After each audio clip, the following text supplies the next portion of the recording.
नमस्ते। आज हम जिस किताब पर बात करने वाले हैं वो है डॉक्टर जोसेफ मर्फी की आपके अवचेतन मन की शक्ति। और इसकी शुरुआत एक बहुत ही बुनियादी सवाल से होती है। एक ऐसा सवाल जो शायद हम सब ने कभी ना कभी सोचा होगा कि क्यों कुछ लोग इतने खुश और कामयाब होते हैं जबकि दूसरे उतनी ही मेहनत करके भी दुखी और नाकामयाब रह जाते हैं। और ये किताब दावा करती है कि इसका जवाब किस्मत या हालात में नहीं है, बल्कि हमारे अपने दिमाग के अंदर छिपा है। ये सिर्फ पॉजिटिव थिंकिंग के बारे में नहीं है। ये हमारे दिमाग के ऑपरेटिंग सिस्टम को समझने और उसे रीप्रोग्राम करने की एक गाइड बुक जैसी है। हाँ, और इसका जो सबसे पहला और बड़ा दावा है वो यही है कि हमारे दिमाग में ही दो टीमें काम कर रही हैं। एक जो सोच समझकर फैसले लेती है और दूसरी जो बस आंख बंद करके ऑर्डर फॉलो करती है। ये सुनने में ही बड़ा मजेदार लगता है। चलिए इसे खोलकर समझते हैं। बिल्कुल। किताब इन्हें चेतन और अवचेतन मन कहती है, मतलब कॉन्शियस और सबकॉन्शियस माइंड। कॉन्शियस माइंड वो हिस्सा है जिससे हम तर्क करते हैं, सोचते हैं, सीखते हैं। जी। ये हमारे दिमाग का कप्तान है, ऐसा समझ लीजिए। और सबकॉन्शियस माइंड? वो क्या है? वो इंजन रूम का क्रू है। वो बहस नहीं करता।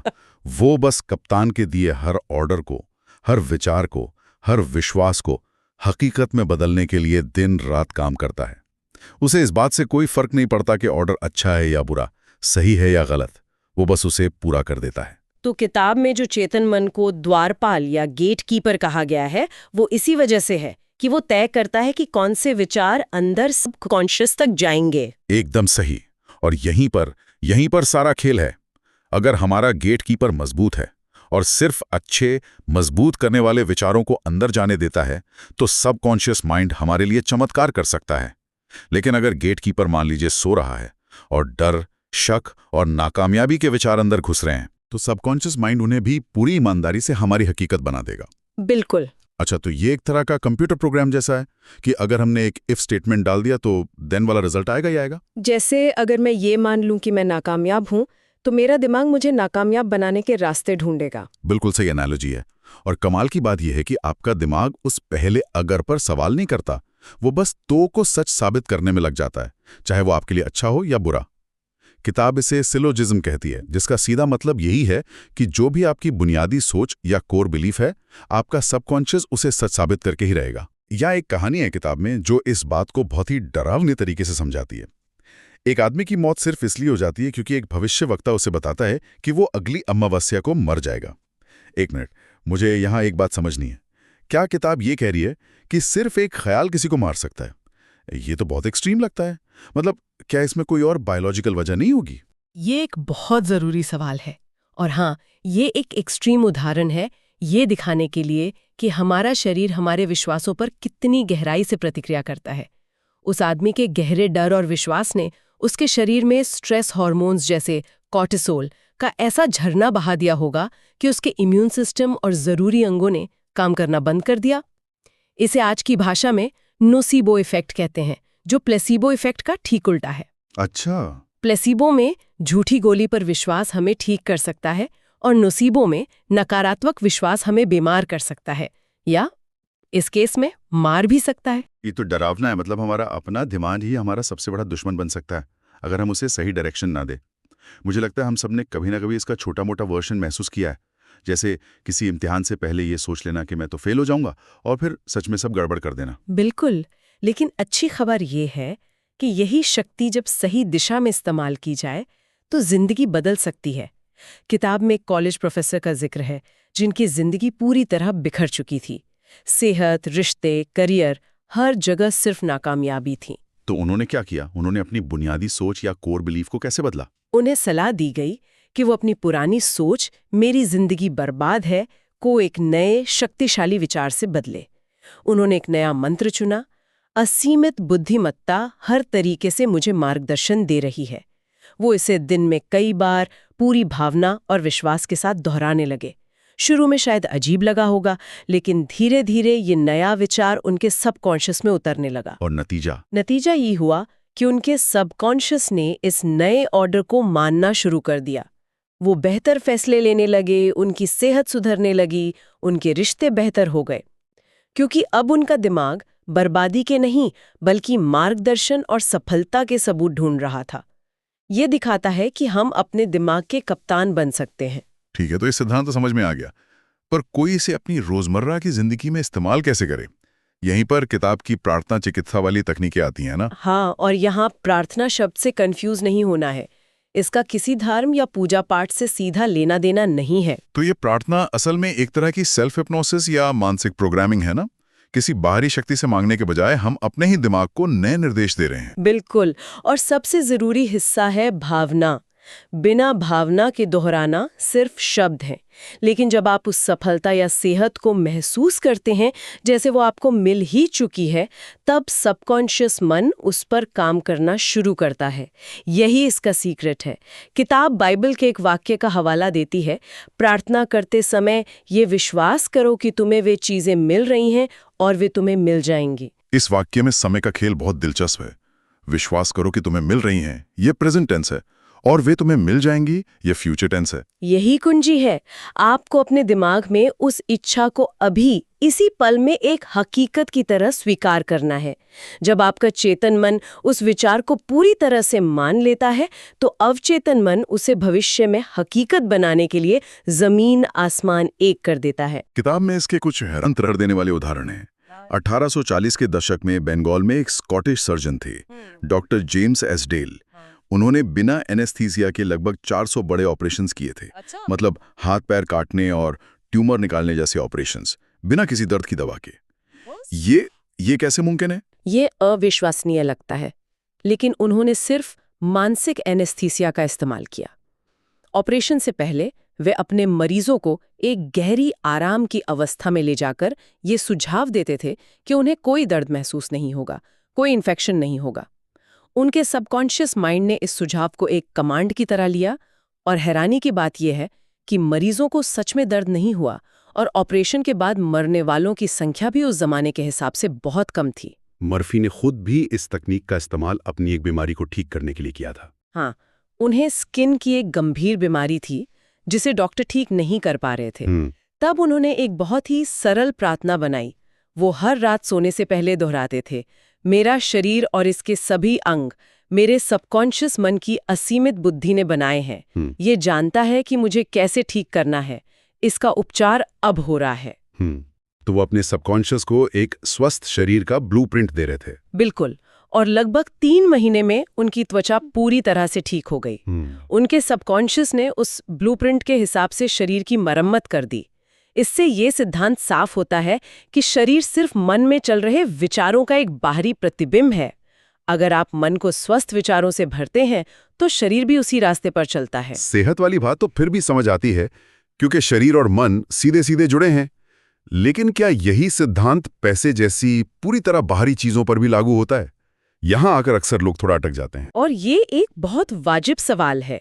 किताब का इस पर एक बहुत मजबूत तर्क ये है कि दौलत बैंक में होने से पहले दिमाग में होती है। ये एक मानसिकता है, एक कॉन्शियसनेस है। अगर कोई अंदर से हमेशा कमी, गरीबी और तंगी महसूस करता है, तो वो बाहर की दुनिया में भी सिर्फ कमी को ही आकर्षित करेगा। लेकिन ये बात हजम करना थोड़ा मुश्किल है। क्या सिर्फ दौलत दौड़ाने से कोई अमीर बन सकता है? ये थोड़ा ज्यादा आसान नहीं लगता? आपका सवाल बहुत वाजिब है, और किताब का जोर सिर्फ शब्द दोहराने पर नहीं है, बल्कि दौलत की भावना पैदा करने पर है। ज्यादातर लोग पैसे के बारे में सोचते हुए चिंता, कमी या डर महसूस करते हैं। ये तकनीक उस भावना को बदलने के लिए है। जब आप दिन में कुछ मिनट निकालकर दौलत और सफलता जैसे शब्दों पर ध्यान लगाते हैं, तो आप उन शब्दों से जुड़ी शक्ति और बहुतायत की भावना को महसूस करने लगते हैं। जब आप कमी की जगह बहुतायत महसूस करने लगते हैं, तब आप वैसे मौके देखने लगते हैं जो पहले आपको दिखते ही नहीं थे। अच्छा, तो ये उन दरवाजों को खोलने जैसा है जो पहले बंद थे। और किताब में एक मानसिक फिल्म विधि का भी जिक्र है, वो क्या है? वो इससे भी एक कदम आगे है। इसमें ऑस्ट्रेलिया के एक लड़के की कहानी है जो डॉक्टर बनना चाहता था, पर उसके पास पैसे बिल्कुल नहीं थे। वो हर रात सोने से पहले कल्पना करता था कि उसकी दीवार पर एक मेडिकल डिप्लोमा टंगा है जिस पर उसका नाम बड़े बड़े अक्षरों में लिखा है। वो उस डिप्लोमा को एकदम साफ साफ देखता था, उसे छूता था और उस कामयाबी को महसूस करता था। तो ये सिर्फ एक ख्याली पुलाव नहीं था? नहीं, ये उसके सबकॉन्शियस माइंड के लिए एक साफ निर्देश था, एक जीपीएस लोकेशन की तरह। उसके इस गहरे विश्वास और साफ तस्वीर ने सही लोगों और हालात को उसकी तरफ खींचा। एक डॉक्टर जिनके यहाँ वो क्लिनिक साफ करता था ने उसकी लगन देखी और उसकी पूरी पढ़ाई का खर्च उठा लिया। आज वो कनाडा में कामयाब डॉक्टर है। उसने अपने मन में अंत को देख लिया था और सबकॉन्शियस माइंड ने उस अंत तक पहुंचने के रास्ते खुद ब खुद बना दिए। तो हमने देखा कि कैसे सही विचार सेहत और दौलत ला सकते हैं। लेकिन एक चीज है जो इन सभी कोशिशों पर पानी फेर सकती है, और वो है डर।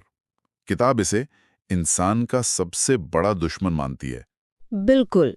डर एक ऐसा नकारात्मक विचार है जो हमें पंगु बना देता है। इसके लिए किताब में रैल्फ वॉल्डो एमर्सन का एक बहुत शक्तिशाली उद्धरण है। जिस काम से आप डरते हैं उसे कर दें और डर की मौत तय है। मतलब डर का सामना करने से ही डर खत्म होगा, उसके बारे में सिर्फ सोचने से नहीं। मर्फी ने खुद अपने मंच के डर पर ऐसे ही काबू पाया था, है ना? हाँ, वो घबराहट और कांपते हुए भी मंच पर जाते रहे। हर बार थोड़ा आसान होता गया और आखिरकार डर पूरी तरह खत्म हो गया। उन्होंने अपने सबकॉन्शियस को एक नया अनुभव दिया, एक नई आदत डाली। और किसी खास डर जैसे पानी या ऊंचाई के डर से उभरने के लिए भी एक तकनीक है इसमें। हाँ, और वो भी मानसिक कल्पना पर आधारित है। मान लीजिए किसी को तैरने से डर लगता है, उसे शांत बैठकर कल्पना करनी चाहिए कि वो बहुत खुशी से तैर रहा है। उसे पानी की ठंडक, अपने शरीर की हरकत, तैरने की आज़ादी, इन सबको महसूस करना होगा। जब ये तस्वीर बार बार और भावना के साथ दोहराई जाती है तो ये सबकॉन्शियस माइंड में एक हकीकत बन जाती है। और फिर जब वो असल में पानी में जाता है, हाँ, तो उसका शरीर उस मानसिक तस्वीर का अनुसरण करने के लिए तैयार होता है, क्योंकि उसके सबकॉन्शियस के लिए वो अनुभव नया नहीं है, वो उसे पहले ही कई बार जी चुका है। डर भी एक मानसिक आदत है जिसे एक नई शक्तिशाली आदत से बदला जा सकता है। हमारे ज्यादातर डर सिर्फ विचारों की परछाई होते हैं और परछाई में कोई ताकत नहीं होती। लेकिन एक आलोचक ये कह सकता है कि ये सब सिर्फ ब्लेम द विक्टिम जैसा है। मतलब अगर कोई गरीब या बीमार है या किसी चीज से डरता है, तो क्या ये उसकी अपनी सोच की गलती है? ये एक बहुत जरूरी सवाल है और किताब का मकसद दोष देना नहीं है, बल्कि शक्ति वापस देना है। इसका मतलब ये नहीं है कि भारी हालात या सामाजिक आर्थिक परिस्थितियां मायने नहीं रखती, बिल्कुल रखती हैं। लेकिन ये हमें सिखाता है कि उन हालात पर हम अपनी मानसिक प्रतिक्रिया को नियंत्रित कर सकते हैं और बदलाव की शुरुआत हमेशा वहीं से होती है। ये कंट्रोल अपने हाथ में लेने की बात है, खुद को लाचार महसूस करने की नहीं। ये एक बहुत जरूरी फर्क है। अच्छा, आखिर में किताब उम्र बढ़ने के बारे में भी एक बहुत ही अलग नजरिया पेश करती है। हाँ, और ये आज के दौर में बहुत प्रासंगिक है। किताब का तर्क है कि हमारा सबकॉन्शियस माइंड कभी बूढ़ा नहीं होता। ये समय नहीं, बल्कि समय का डर है जो हमें शारीरिक और मानसिक रूप से बूढ़ा बनाता है। जब हम मान लेते हैं कि 60 के बाद जिंदगी खत्म है, तो हमारा सबकॉन्शियस इसी विश्वास को सच साबित करने में लग जाता है। इसमें कहा गया है कि धैर्य, दया, प्रेम और सद्भावना जैसे गुण कभी बूढ़े नहीं होते। सही कहा। कोई व्यक्ति तब बूढ़ा होता है जब वो सपने देखना और नई सच्चाइयों की खोज करना बंद कर देता है, जब उसका मन नए विचारों के लिए बंद हो जाता है। किताब तो यहाँ तक कहती है कि जीवन के सबसे उपयोगी और प्रोडक्टिव साल 65 से 95 के बीच हो सकते हैं। ये हमारी पारंपरिक सोच से बिल्कुल उल्टा है। क्या रिटायरमेंट को जिंदगी का अंत मान लिया जाता है? बिल्कुल। किताब रिटायरमेंट को एक नए अभियान, एक न्यू एडवेंचर की शुरुआत के तौर पर देखने को कहती है। ये उन कामों को करने का मौका है जिन्हें आप हमेशा से करना चाहते थे, लेकिन जिम्मेदारियों के कारण नहीं कर पाए। अपने मन को सक्रिय रखकर, कुछ नया सीखते रहकर और दुनिया में योगदान देते रहकर कोई भी व्यक्ति मन से हमेशा युवा बना रह सकता है। तो आज की इस पूरी चर्चा का सार ये है कि हमारे पास एक अविश्वसनीय शक्ति है, हमारा सबकॉन्शियस माइंड, जो हमारे हर विश्वास को हकीकत में बदल देता है, चाहे वो अच्छा हो या बुरा। और कल्पना, दोहराव, विश्वास और महसूस करने जैसी सरल तकनीकों का इस्तेमाल करके हम अपने सबकॉन्शियस को सकारात्मक निर्देश दे सकते हैं। हम अपनी जिंदगी की गाड़ी के स्टीयरिंग व्हील को अपने हाथ में ले सकते हैं। मुझे लगता है किताब का सबसे शक्तिशाली संदेश एक ही लाइन में है, जैसा भीतर वैसा बाहर। हमारी बाहरी दुनिया हमारे अंदरूनी विचारों का सिर्फ एक आईना है। बिल्कुल। असली शक्ति किसी बाहरी चीज में नहीं बल्कि हमारे सोचने के तरीके में, हमारे कोर बिलीफ्स में छिपी है। हम जो भी अपने मन की जमीन में बोते हैं वही अपनी जिंदगी में फसल के रूप में काटते हैं। और ये एक बहुत दिलचस्प सवाल के साथ हमें छोड़ जाता है। अगर हमारे विचार लगातार हमारी हकीकत को बना रहे हैं तो वो कौन सी अनजानी बुनियादी सोच या अनएग्जामिन्ड कोर बिलीफ्स हैं जिनके सहारे हम हर दिन जी रहे हैं, और क्या वो हमें हमारी मनचाही मंजिल की ओर ले जा रहे हैं